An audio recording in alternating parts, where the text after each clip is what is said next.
Hello everyone, in this video we are going to talk about how PHP works and how web server work.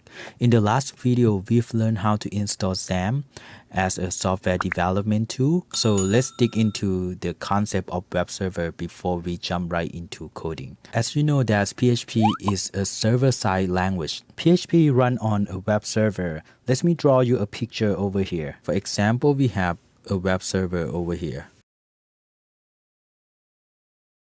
If you want to make a computer to become a web server, you have to install web server software on the computer. In this case, we have installed XAMPP.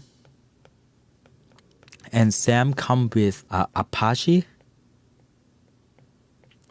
There are multiple software servers, for example, Nginx or IIS from Microsoft.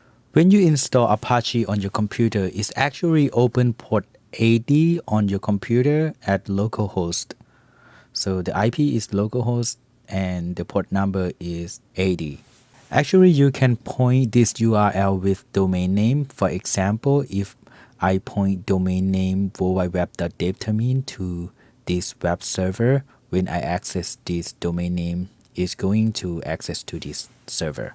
I'm not going to talk about the domain name concept because it's going to waste too much of time. And in the web server, we have installed PHP. So we call this PHP interpreter.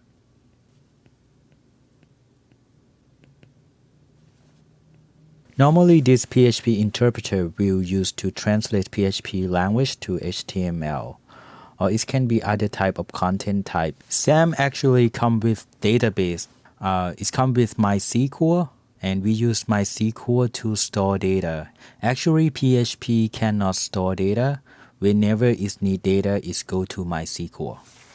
Okay, I think you understand the concept of server side. Now we are going to talk about the client side. Here we have a computer over here. For example, I have installed Google Chrome on my computer. And when you want to access to this website, worldwideweb.devtermin or localhost port 80, you will open your web browser and type worldwideweb.devtermin and .com, and then you hit enter. So when you hit enter, that means you send a request to a server, to a web server. This called a request. So this request is sent over protocol HTTP, or sometimes HTTPS. When the request reach Apache server, the Apache software will look for the files inside Apache server. For example, this URL is index.php. The Apache server will look at the files index.php, and then it will use the PHP interpreter to translate these files to HTML. Then the PHP interpreter will give these HTML files to Apache, and Apache will return this HTML to our web browser. So we call this a response. A response can be many type of content. It depends on the encrypted content. For example, it can be JSON or it can be XML. Our web browser can also read JSON as well, or it can read XML as well.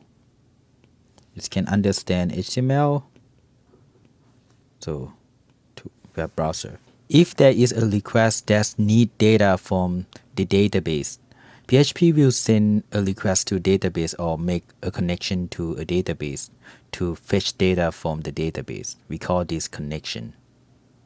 And the database will give data back to PHP interpreter. Okay, this is how it works. Let me give you another example. The last example, we go to index page, right? And we are in the index page and we click on a link to go to a contact.php. Here is contact.php. Okay, that means your web browser gonna send a request to a web browser again. When Apache server receives the request, it will look for the files in the server. For example, over here it will look for contact.php. And the PHP interpreter will translate contact.php to HTML and then give HTML back to Apache. And then the Apache will send this page or HTML to a web browser. Then you will be able to see the contact page on your web browser. Alright, this is all about this tutorial. I hope you understand how PHP works better and how web server work with PHP. If you like this video, feel free to comment, like, and subscribe.